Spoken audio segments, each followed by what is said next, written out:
I think when it comes to the topic of change, it's really hard for people to actually, talk about it and actually improve on themselves. But I feel like change is such a hard and tricky subject that not a lot of people are actively doing it. You tell yourself you want to change, or you tell yourself, you want to become this new person, and you kind of actively don't do anything. It's a lot easier to say that you want to do these things, or want to be someone who you're not, but we have to realize that it takes time. And not only does it take that time, but it takes, an issue on us. It's a part of us that we have to improve. We have to be able to change, and we have to ultimately, try to improve on ourselves. I feel like a lot of times when it comes to that actual change, it means doing more than what you're doing now. And that means, instead of just thinking this way, we have to realize that it now becomes our action.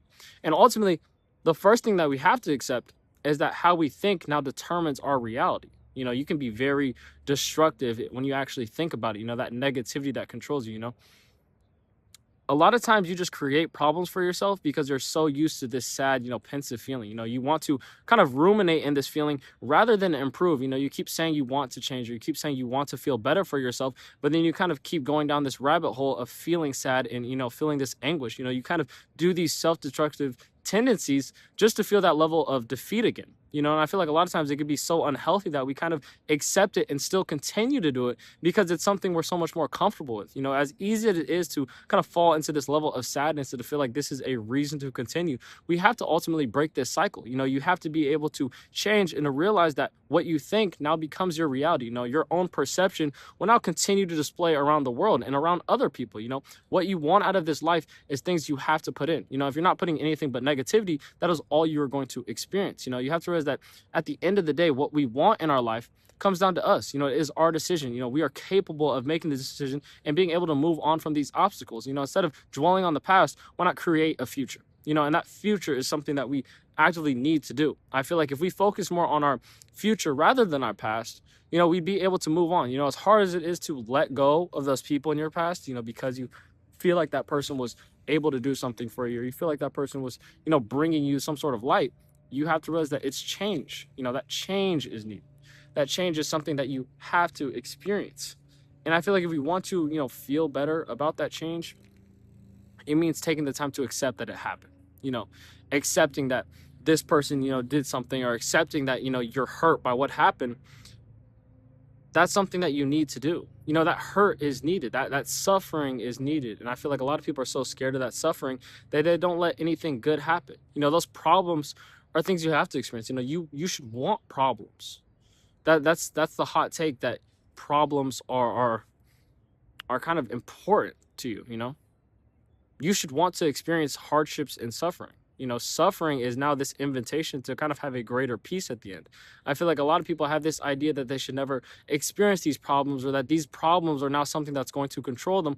Or really, it's the person you become out of these problems that is the solution. That is the person that you are meant to be becoming, and meant to be. If we want to kind of feel better about these things, when we have these issues, we have to realize that we can control what we can control, and that we can move forward with it. How we react and how we, respond to everything else doesn't necessarily matter. We have to realize that when we are focused on this issue, when we are focused on this problem at hand, and we do everything in our power to control it, to contain it, to kind of resolve this issue, that is all we can do. And a lot of times it sets us up for the better, because not only are we not being pessimistic, but we're not able to accept these challenges and to be able to move on from them. You have to realize that you've been able to move on from any obstacle you've ever faced in your life.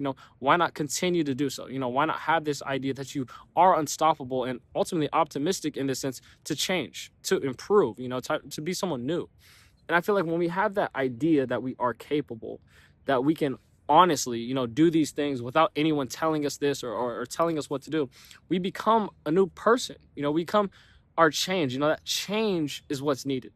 And I feel like change means not only sacrifice, but allowing, issues to happen, allowing these things to kind of not necessarily control you, but to invite themselves into your life. You have to just experience life. That is ultimately the reason why you're here. You are here to experience life. There is no perception or expectation, that you have to follow up, or kind of continue on. It's kind of just something that you're experiencing, and a lot of times we can be very clouded with this idea that we're supposed to do something because someone expected this of us, or because of this conversation or this idea we had with one person, this has to be us, when that's not it at all. We have to be able to mature and to move out of that, kind of sense at the end. you're here just to exist. You're not here to live to anyone's expectation or perception of you.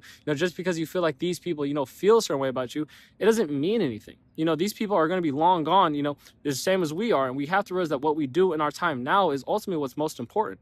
How we want to live our life and ultimately how we want to be perceived isn't something that we can necessarily control, but how we present ourselves is all we can do. How people perceive that is entirely on them. We have to realize that when we are trying to do these things, it's definitely important to ask ourselves if this is something that we want. This is something that we want to do or want to try, instead of just wanting people to see it. Instead of feeling that this is a superficial thing that people, have to be proud of, or that people will like me because I'm able to do this thing.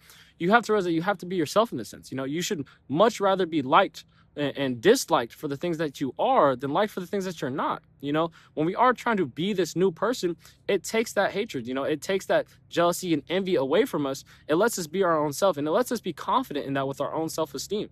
If your self-esteem is low when you're trying to kind of create these new things and create these new relationships, how do you expect people to actually believe you? How do you expect people to love you if you don't love yourself in this sense? We have to experience this change with an idea that it's possible, that it's possible to be this new person, that it's possible to kind of become this new thing that invites so much more into our life. This thing is definitely important for us to naturally experience, but it's also something that we have to experience for ourselves at the end. I feel like too many people have this idea that they're, becoming this person or doing these things for someone, when really the end goal is the journey. The journey is the process of getting there. You have to realize that the process is ultimately what's most important. You have to focus on that. The process of becoming something or becoming someone, is ultimately needed.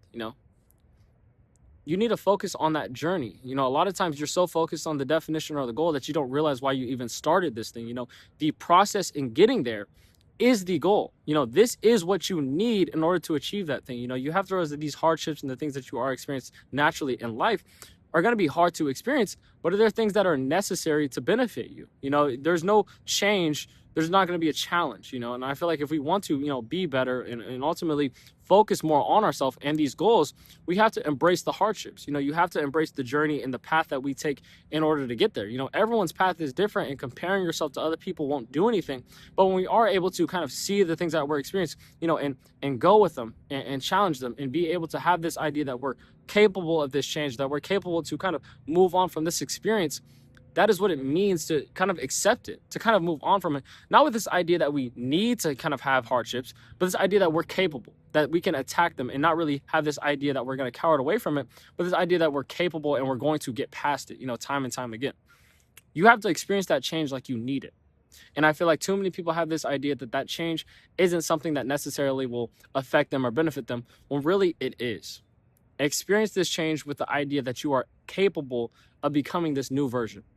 A lot of people say that you find yourself, when really it's creating your new self. And that creation takes time. And that creation takes ultimately willpower, optimism, and effort. As long as you're putting those things in, you'll be able to benefit. You'll be able to become something new.